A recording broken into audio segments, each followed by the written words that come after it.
Kericuan ini terjadi tepat di pintu masuk gedung rektorat kampus Universitas Trunojoyo, Madura, UTM Bangkalan. Para mahasiswa terlibat aksi saling dorong dengan petugas keamanan internal kampus. Siswa pun akhirnya berhasil menerobos masuk ke dalam gedung dan menemui langsung rektor bersama petinggi kampus lainnya.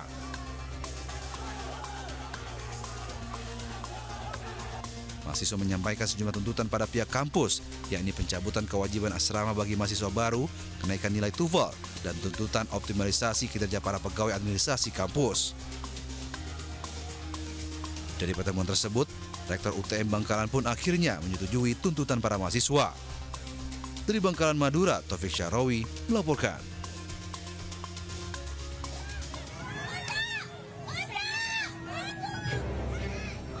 Sekelompok orang mendatangi rumah seorang dokter di Dusun Karangmalang, Kabupaten Indramayu, Jawa Barat. Dalam kejadian ini, dokter dan 2 karyawannya terluka. Pengeroyokan ini diduga melibatkan oknum kepala desa. Ia turut melemparkan botol air mineral ke rumah korban. Aksi kekerasan ini diduga dipicu cekcok antara istri korban dengan oknum kepala desa. Meski ia telah meminta maaf, kasus pengeroyokan tetap diproses di Polres Indramayu. Saya juga kita harus ngobrol dulu, mereka menerima enggak untuk berdamaian. Mungkin kalaupun emang damai silakan damai, tapi mungkin proses hukum masih kita lanjutkan, Pak. Akibat pengeroyokan tersebut, korban terluka di bagian pipi, kening, dan telinga. Selain itu, mobil korban pun rusak. Kasus penganiayaan ini kini ditangani Polres Indramayu.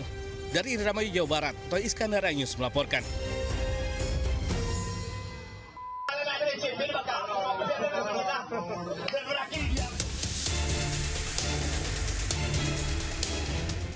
Dalam rekaman video, sekelompok warga melakukan aksi penganiayaan terhadap terduga pelaku pencurian di Jalan Duyung, Kota Pekanbaru. Pria berusia 19 tahun ini belum sempat melakukan aksi pencurian dan ditangkap warga. Pria ini dihakimi sekelompok warga di dalam pos Kambling. Korban menjadi bulan-bulanan dan warga mengancam akan membakar pria ini. Akibatnya, pria ini terkapar dan tak sadarkan diri. Warga menghubungi polisi untuk melakukan evakuasi korban. Polisi membawa korban ke Rumah Sakit Bayangkara Polda Riau untuk mendapatkan pertolongan medis.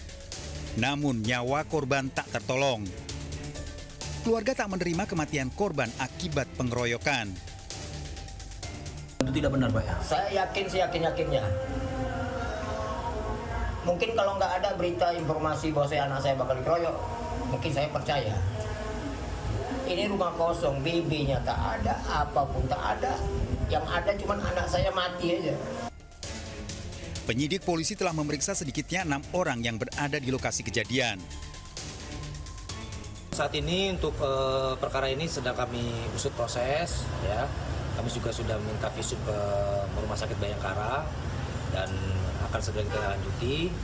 Dan kami juga sudah memeriksa 6 saksi terhadap perkara tersebut. Polisi akan melakukan gelar perkara dan menetapkan tersangka kasus penganiayaan yang menyebabkan korban tewas. Dari Pekanbaru, Riau, Indra Yusrizal, iNews melaporkan.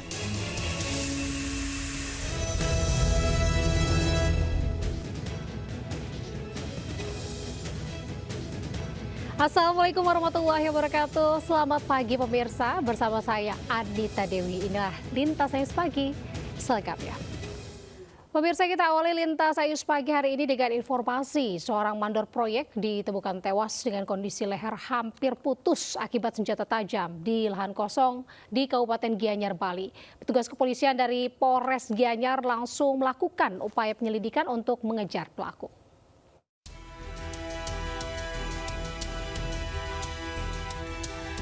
Iwayan Sedana, pria berusia 54 tahun yang bekerja sebagai mandor proyek, ditemukan tewas di sebuah lahan kosong di kawasan Subak, Tengaling, Gianyar, Bali.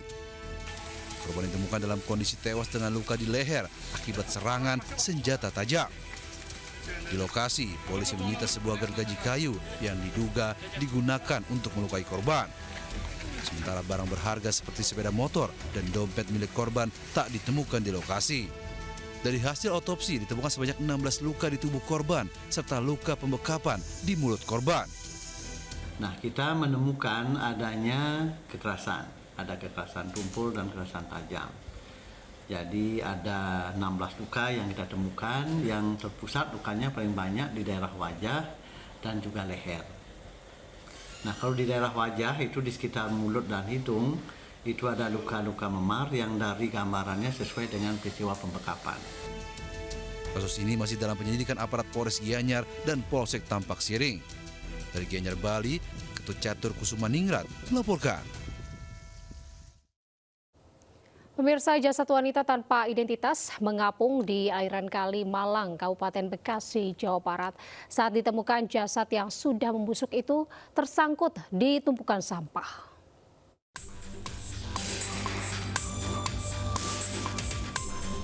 Warga kampung Sukadanau, Kabupaten Bekasi, Jawa Barat digemparkan penemuan sesosok jasad wanita tanpa identitas tersangkut di gundukan sampah aliran Kali Malang.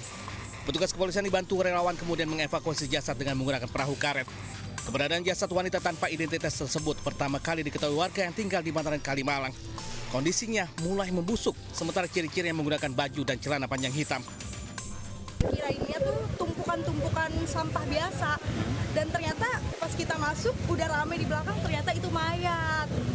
Jadi sempat kaget, gemeteran karena biasanya lihat di berita ya, dan ternyata ini malah ada di belakang rumah sendiri gitu.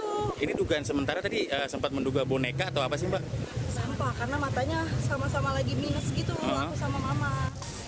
Usai dievakuasi, jasad wanita tanpa identitas tersebut dibawa ke Rumah Sakit Umum Daerah Kabupaten Bekasi.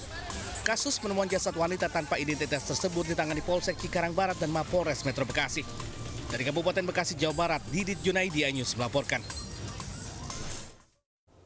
Gegara hapus pesan singkat di ponsel, seorang istri meregang nyawa di tangan suaminya. Untuk menutupi perbuatannya, pelaku ini melaporkan ke polisi bahwa korban tewas akibat bunuh diri.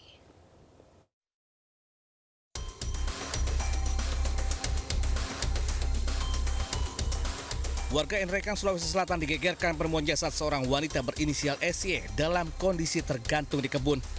Saat diperiksa, polisi menemukan kejanggalan. Ternyata korban tewas akibat dibunuh suaminya. Kepada polisi, ia mengaku kesal karena sang istri menghapus pesan singkat di ponselnya. Sebelumnya pelaku dan korban sempat cekcok karena masalah asmara dan menduga korban ada pria lain. Untuk menutupi perbuatannya, pelaku sempat melaporkan korban tewas akibat bunuh diri.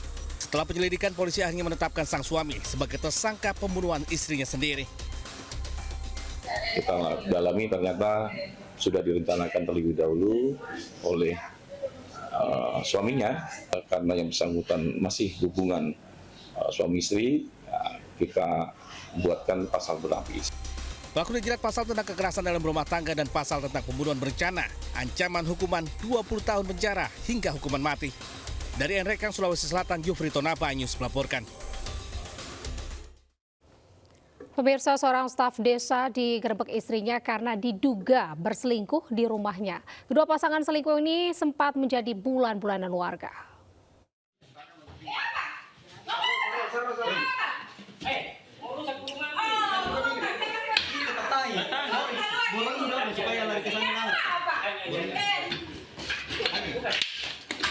Sudah, tarik ke sana. Tariknya. Ya.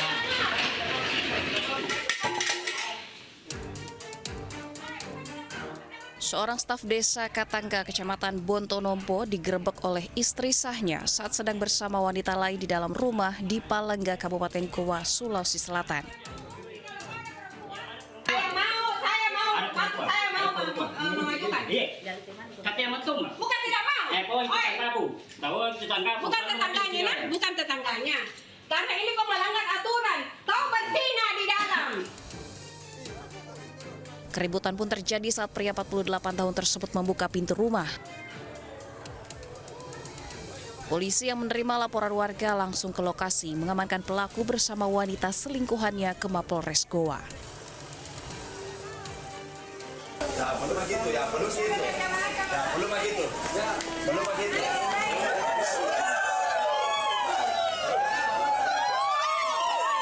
Masuk. Kenapa, ya? Bawa ke Polres, nah. Oknum staf desa dan wanita diduga selingkuhannya sempat menjadi bulan-bulanan warga. Dari Goa, Sulawesi Selatan, Bukma, iNews melaporkan.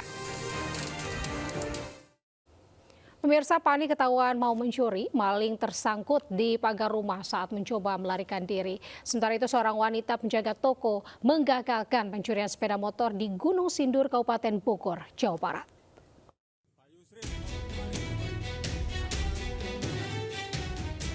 Viral di media sosial, seorang pencuri tergantung di pagar rumah warga di Kota Medan, Sumatera Utara.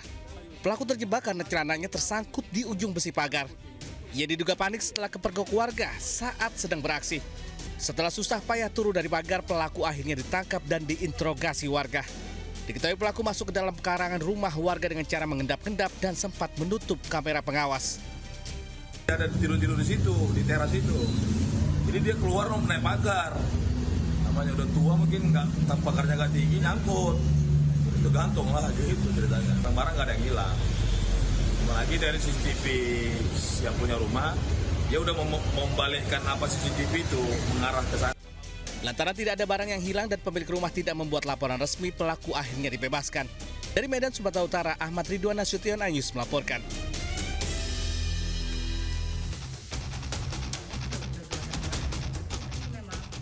Kamera pengawas merekam dua pria mencuri sepeda motor di depan toko di sebuah SPBU di Gunung Sindur, Kabupaten Bogor, Jawa Barat. Saat hendak kabur, seorang wanita penjaga toko langsung menghadang. Pelaku terjatuh dan langsung kabur dengan sepeda motor korban. Atas kejadian tersebut, korban langsung melaporkan ke Polsek setempat. Polisi pun langsung mendatangi lokasi untuk olah TKP dan memeriksa sejumlah saksi. Dari dalam tadi dia udah duduk di sini lumayan lama, terus tiba-tiba duduk di motor si korban. Terus gak lama kemudian dia kayak bangunin motornya kan, kita udah curiga, langsung kita keluar. Polisi telah menyita sepeda motor yang ditinggalkan pelaku sebagai barang bukti. Berbekal hasil rekaman CCTV, petugas kepolisian Polsek Gunung Sindur tengah menyelidiki identitas pelaku. Dari Kabupaten Bogor, Jawa Barat, Iwan Setiawan Ayus melaporkan. Pemirsa, 3 pelajar SMA terekam CCTV usai beraksi mencuri sepeda motor di halaman masjid di Goa, Sulawesi Selatan. Polisi masih memburu ketiga pelaku yang identitasnya sudah diketahui. Rekaman CCTV saat 3 pelaku membawa kabur motor korban ini viral di media sosial.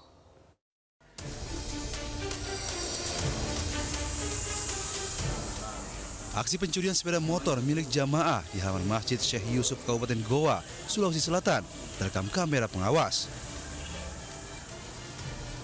Sebelum membawa kabur sepeda motor, salah satu pelaku lebih dulu memantau situasi dan langsung membawa kabur motor incarannya yang tak terkunci stang. Ironisnya, ketiga pelaku diduga merupakan pelajar SMA. Diketahui dalam beraksi, para pelaku masih menggunakan seragam lengkap. CCTV 3 orang. Itu bagaimana? Dia pakaian sekolah atau bagaimana? Yang 2 pakai sekolah, satunya enggak. Itu motor apa yang dia curi? Scoopy.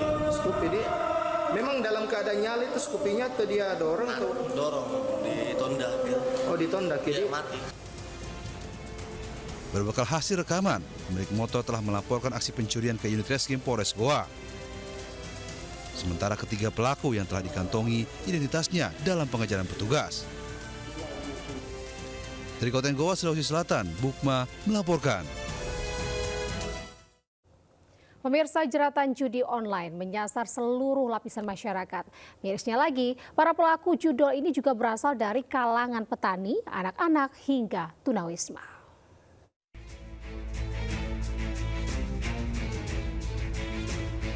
Bahaya candu judi online menyasar seluruh lapisan masyarakat, mulai dari rakyat biasa hingga aparatur sipil negara. Menurut data Kejaksaan Agung, sedikitnya 88% pelaku judi online merupakan laki-laki, sementara pelaku judi online perempuan menyumbang angka 11%. Mirisnya lagi, jeratan judi online tak hanya memikat kalangan atas, melainkan juga kalangan rakyat kurang mampu, baik dewasa hingga anak-anak.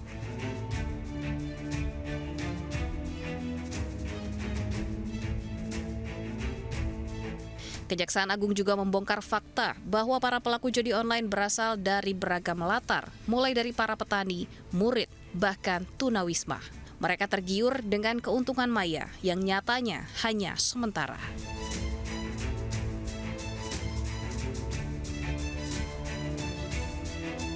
Beragam cara telah dilakukan untuk memangkas aktivitas judi online. memblokir ratusan ribu situs judi online, menangkap puluhan tersangka, baik bandar dan juga pelaku. Hingga literasi dan edukasi bahwa judi online bukanlah permainan, melainkan perangkap yang hanya menyengsarakan. Tim Liputan iNews melaporkan. Ironisnya pemirsa, bantuan sosial yang diberikan untuk meningkatkan kesejahteraan masyarakat nyatanya malah dijadikan modal judi online. Tidak main-main, di Jakarta 5.000 penerima bansos terlibat judi online dengan nilai transaksi mencapai triliunan.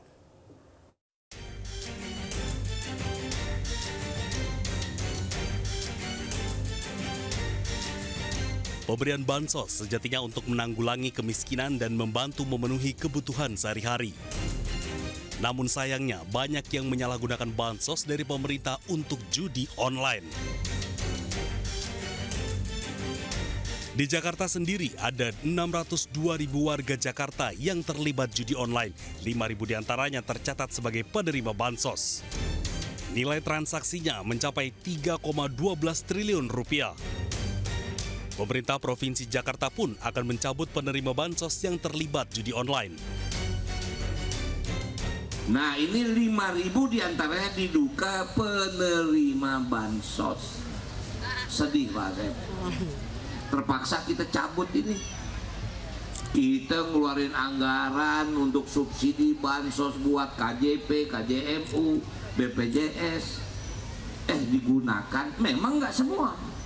Yang kita keluarkan itu misalnya ke KJP 700.000, KJMU 600.000, tapi masih ada sekitar 15.000. Akhirnya uang kita ini, uang bansos ini larinya ke judi online. Nah ini prihatin kita. Fenomena dana bantuan sosial yang disalahgunakan untuk judi online disebabkan banyak faktor. Salah satunya lemahnya sistem distribusi bansos yang rentan penyalahgunaan. Sementara itu, PPATK juga mencatat jumlah pemain judi online di tahun 2025 mencapai 8,8 juta orang. 71,6% pemain judi online berpenghasilan di bawah 5 juta rupiah. Pemirsa, Nikita Mirzani divonis hukuman 4 tahun penjara dalam kasus pemerasan terhadap Reza Gledis di Pengadilan Negeri Jakarta Selatan Selasa siang. Putusan itu jauh lebih ringan dari tuntutan jaksa penuntut umum. Pidana kepada terdakwa oleh karena itu dengan pidana penjara. Dalam sidang putusan yang Selasa kemarin digelar Pengadilan Negeri Jakarta Selatan, Nikita divonis 4 tahun penjara. Nikita ini terbukti melakukan pemerasan terhadap Reza Gledis. Vonis 4 tahun ini jauh lebih ringan dari tuntutan jaksa penuntut umum yang menuntut Nikita dengan hukuman 11 tahun penjara.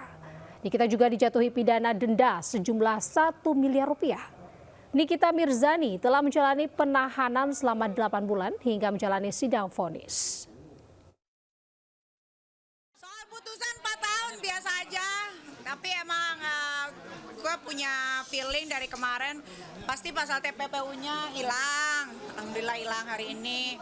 Ya nggak tahu juga ya, Pak Hakim kemarin kan udah diperlihatkan secara gamblang di persidangan, ada saksi ahli, saksi-saksi yang didatengin juga, kan jelas duduk permasalahannya apa. Tapi ya sudahlah, itu kewenangan Bapak Hakim yang mulia, biarin aja. Kecewa yang enggak juga sih, biasa aja sih. Kalau banding pasti ya. Nggak terima lah. Tapi ya udah, mau gimana lagi. Pemirsa, gudang dekorasi perlengkapan pesta di Kampung Makassar, Jakarta Timur, Selasa siang terbakar. Besarnya kobaran api ini membuat 4 rumah di sekitar lokasi kejadian ikut terbakar.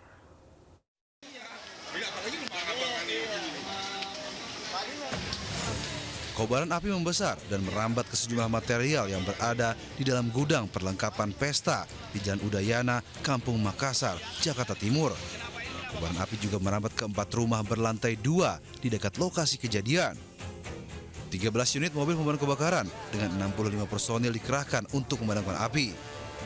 Diduga api berasal dari korsleting listrik di bagian depan gudang. Yang terbakar ya material-materialnya gitu, khususnya Nah, untuk peluncuran yang kita luncurkan 13 unit dengan personil kurang lebih 60 personil. Demikian. Kendalanya? Untuk kendala tidak ada. Kebetulan sumber air juga lancar, ada di sekitar kita dan unit juga bisa merapat ke depan TKP. Tidak ada korban jiwa akibat kejadian ini, namun kerugian ditaksir mencapai miliaran rupiah. Dari Jakarta, Rio Manik melaporkan. Sementara itu pemirsa, diduga alami korsleting listrik di bagian mesin mobil pickup pengangkut tembakau terbakar di Jember, Jawa Timur.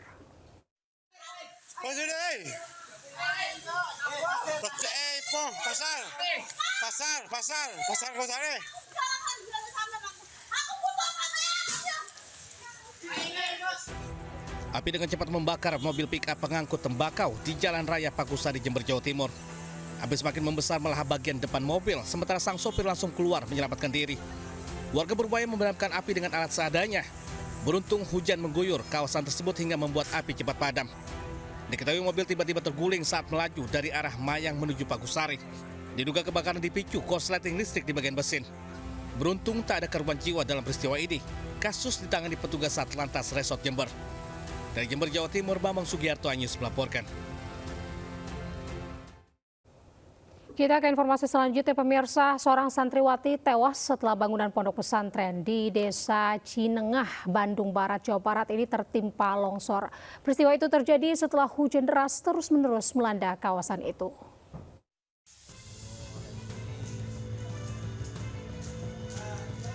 Petugas dibantu warga berupaya mengevakuasi seorang santriwati yang tertimpa longsor setelah hujan lebat yang terus-menerus mengguyur wilayah Kecamatan Ronggah, Bandung Barat. Tebing setinggi 20 meter longsor dan menimpa bangunan pondok pesantren atau Hiriah yang berada di belakangnya. Akibatnya bangunan pondok pesantren dan madrasah sanawiyah rusak berat. Seorang santriwati ditemukan meninggal dunia setelah tertimbun reruntuhan bangunan.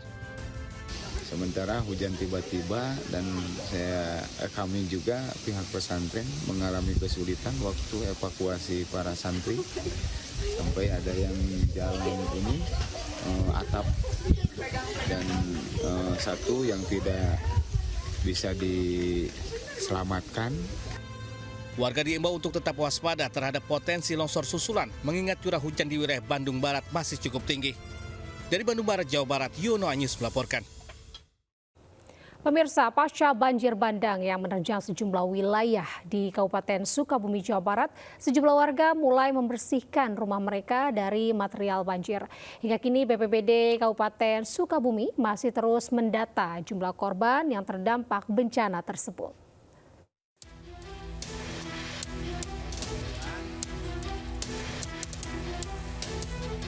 Banjir yang merendam puluhan rumah di Kampung Tugu, Kecamatan Cisolok, Kabupaten Sukabumi, Jawa Barat menyisakan material lumpur tebal di permukiman. Warga sejak pagi mulai membersihkan rumah mereka. Akibat banjir ini perabotan dan alat elektronik rusak. Sebagian bahkan hilang terbawa arus banjir. Sejumlah kendaraan roda 2 maupun 4 rusak parah. Saat ini warga yang rumahnya tidak bisa ditempati terpaksa mengungsi di rumah kerabat, tetangga dan saudaranya. Ibu ke sana langsung air itu. Airnya dari mana itu, Bu? Airnya dari sana, dari belakang. Ada tuh mana yang bisa diselamatin. Berarti semua pakaian. Pakaian juga tuh pada hancur lemarinya. Banjir bandang yang menerjang Kabupaten Sukabumi ini merendam ratusan rumah milik warga yang tersebar di 8 titik. Saat ini BPBD terus mendata jumlah warga yang terdampak akibat bencana ini. Dari Sukabumi, Jawa Barat, Budi Setiawan Anyus melaporkan. 10 kelurahan di Kecamatan Genuk, Semarang, Jawa Tengah kembali dilanda banjir. Akibat banjir, sebagian warga mengalami gangguan kesehatan.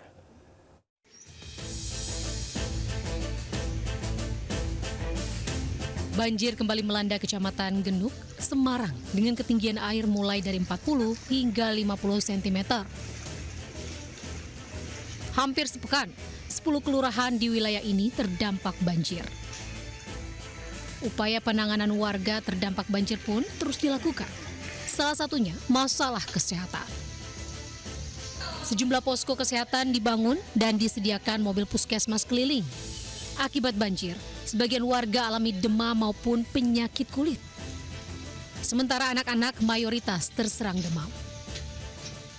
Jadi untuk keluhan yang sering itu gatal-gatal karena memang airnya kan bercampur ya. Kemudian yang kedua batuk pilek panas. Seperti tadi ada pasien kejang juga. Jadi sebenarnya anak ini sudah di depan, kemudian pulang ke rumah ternyata kejang dibawa ke sini lagi. Banjir yang kembali melanda membuat pihak kecamatan akan membuka dapur umum untuk kebutuhan makanan warga. Dari Semarang, Jawa Tengah, Doni Marendra melaporkan.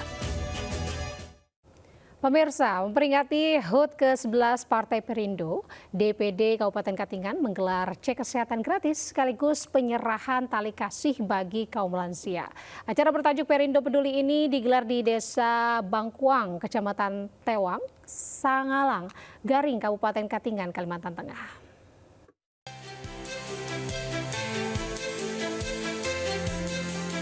Partai Perindo terus berkomitmen membangun kepercayaan masyarakat melalui berbagai program pro-rakyat. Di Kalimantan Tengah, DPD Partai Perindo Kabupaten Katingan menggelar pemeriksaan kesehatan gratis serta tali kasih berupa penyaluran bantuan paket sembako bagi para lansia yang dinilai sangat membutuhkan perhatian dan dukungan nyata. Dengan pelayanan kesehatan ini harapan kami pelayanan kesehatan ini bisa dilaksanakan secara rutin, dan terima kasih banyak kepada Partai Perindo. Inilah yang kami harap, partai itu hadir di tengah-tengah masyarakat yang memberi sosialisasi, memberi semangat, motivasi kepada masyarakat, bahkan hal-hal yang belum masyarakat ketahui ya diinformasikan dengan jelas. Di usianya yang ke-11, Partai Perindo akan terus berjuang untuk persatuan dan kesejahteraan rakyat Indonesia. Kami laksanakan pada hari ini adalah khusus untuk usia lanjut. Kami selaku Partai Perindo ingin peduli bagaimana untuk berbuat kepada masyarakat yang ada di Kabupaten Katingan. Melalui berbagai program dan aksi nyata, partai yang dipimpin Ketua Umum Angela Tanusudibyo ini akan terus berkomitmen untuk mewujudkan visi misi mensejahterakan masyarakat Indonesia. Dari Kabupaten Katingan, Kalimantan Tengah, Adesata, iNews melaporkan. Pemirsa, usai mencuri perhatian di berbagai negara, kolaborasi Global Oreo X Baby Monster ini kini resmi hadir di Indonesia. Kolaborasi ini menghadirkan inovasi untuk menikmati biskuit yang rasanya baru dengan cara berbeda.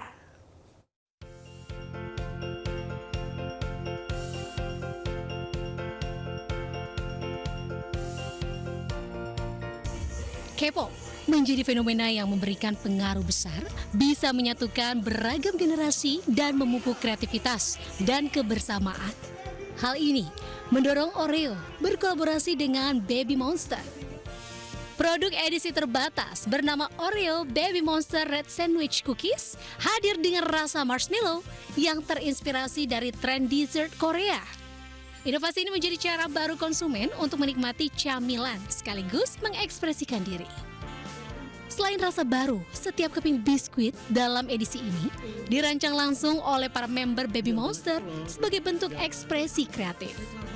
Kenapa dengan Baby Monster? Baby Monster itu kita anggap sebagai generasi barunya dunia K-pop, dan itu membawa spirit untuk terus berani dan terus membawa energi positif. Ternyata semua itu juga membawa kebahagiaan. Nilai-nilai itulah yang sejalan dengan Oreo, karena Oreo itu ingin selalu menghadirkan momen-momen spesial bersama melalui rasanya yang enak, tapi juga menjadikan sebagai kebersamaan yang penuh makna. Dengan Baby Monster, dengan melalui produk Baby Monster kolaborasi dengan Oreo. Jadi aku merasa dengan ada collab ini sebagai fans sudah senang banget dan merasa lebih dekat sih. Apalagi dengan kolaborasi yang baru ini, rasa yang baru juga. Dan itu menurut aku benar-benar melambangkan Baby Monster dengan warna yang merah sih. Kemasan eksklusif produk ini dilengkapi dengan photocard koleksi yang menjadi wadah bagi penggemar untuk mengekspresikan diri dan kebersamaan dalam komunitas K-pop. Pemirsa, kita ke informasi mancanegara. Keadaan Palestina saat ini masih memprihatinkan. Keterbatasan kebutuhan hidup, layanan kesehatan, hingga pendidikan. Meskipun hidup anak-anak Gaza Palestina ini penuh ujian, namun mereka masih memiliki harapan untuk bisa hidup lebih baik.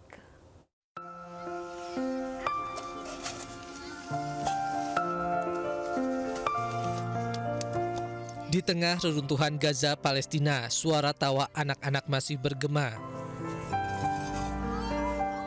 Mereka bermain perosotan dari bangunan yang hancur. Hal ini menunjukkan kekuatan dan semangat yang luar biasa. Selain itu, momen anak-anak Gaza kembali belajar di sekolah menjadi pemandangan yang membahagiakan usai setahun lebih menghadapi kecambuk perang Israel-Hamas. Anak-anak Palestina antusias mengikuti pelajaran di sekolah meski kondisi sekolah mereka masih berada di antara reruntuhan bangunan yang hancur akibat gempuran serangan Israel. Sementara tembok tepi barat yang dibangun Israel di sepanjang garis hijau dan melintasi sebagian tepi barat sepanjang 700 km yang memisahkan ribuan warga Palestina dari tanah mereka. Tembok ini telah diubah oleh para seniman Palestina menjadi kanvas seni yang mengekspresikan kebebasan dan perlawanan. Meskipun hidup anak-anak Gaza Palestina penuh ujian, namun mereka masih memiliki harapan untuk bisa hidup lebih baik. 41 jenazah warga Gaza yang tidak teridentifikasi akhirnya dimakamkan massal di Deir al-Balah, Gaza Tengah. Puluhan jenazah tersebut tidak bisa teridentifikasi karena kondisinya telah rusak dan tidak dikenali.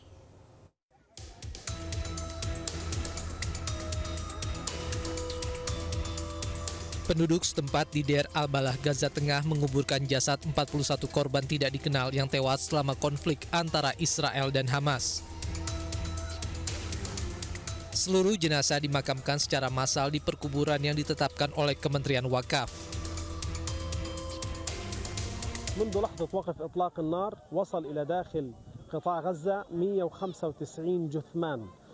تم التعرف على عدد والآن في المرحلة الأولى تم دفن 54 جثمان لم يتم التعرف عليهم وفي هذه المرحلة الثانية تم دفن 41 جثمان. دفن الدفعة الثانية من الجثامين المجهولة الهوية التي لم يتعرف عليها أي أحد من ذويهم. هذه الجثامين تدخل عبر هيئة الصليب الأحمر إلى وزارة الصحة في مستشفى ناصر. يقوم قسم الأدلة الجنائية والطب الشرعي بفحص هذه الأدلة وأخذ عينات اللازمة لها مع ترتيبات الصليب هيئة الصليب الأحمر. تبقى أيام في مستشفى ناصر وهناك تؤخذ لها صور ويطلب من الجماهير من العامة الذين لديهم من فقدوهم خلال السنوات الماضية من أجل التعرف على هذه الجثامين. لم يتم التعرف حتى هذه اللحظة إلا على 36 جثمان تقريبا من 250 جثمان وصلت إلى مستشفى ناصر. Sebelumnya pada 13 Oktober, Amerika Serikat, Mesir, Turki, dan Qatar menyetujui perjanjian untuk mengakhiri perang Israel-Hamas selama pertemuan puncak internasional di Sharm el-Sheikh, Mesir.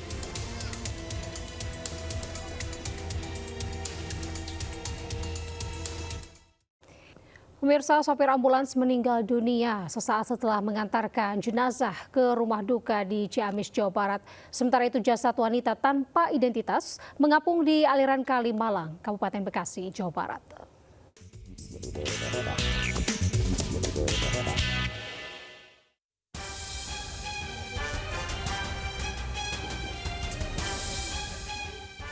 Peristiwa mengejutkan terjadi di Dusun Hujung Tiwo, Ciamis, Jawa Barat.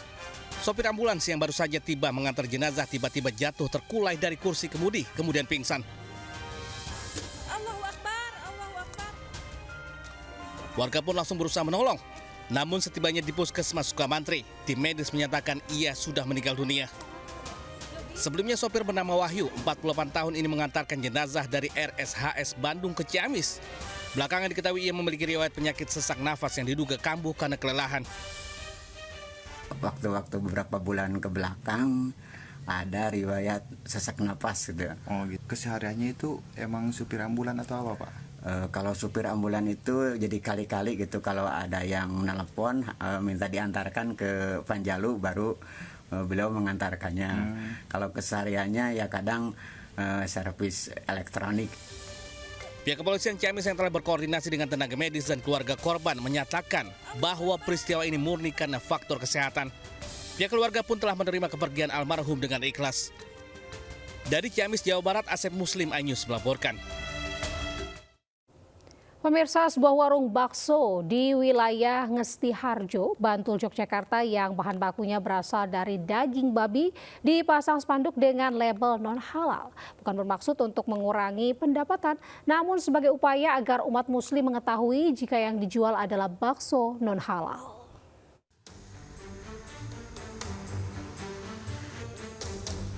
Warung bakso milik Saido, warga asal Sleman yang berada di Jalan Suto Pandan, Bantul ini dipasang label dengan tulisan bakso babi dan non-halal. Keberadaan warung bakso babi yang mengontrak di sebuah kios sudah sejak puluhan tahun berjualan. Warga setempat memang sudah tidak asing dan sudah mengetahui jika bahan bakunya menggunakan daging babi, namun tidak bagi orang luar. Keprihatinan warga sekitar terjadi ketika melewati warung namun melihat adanya wanita berhijab tengah jajan dan menikmati bakso di warung tersebut. Warga pun bermusyawarah hingga memberikan solusi agar dipasang spanduk dengan tulisan label bakso babi non-halal.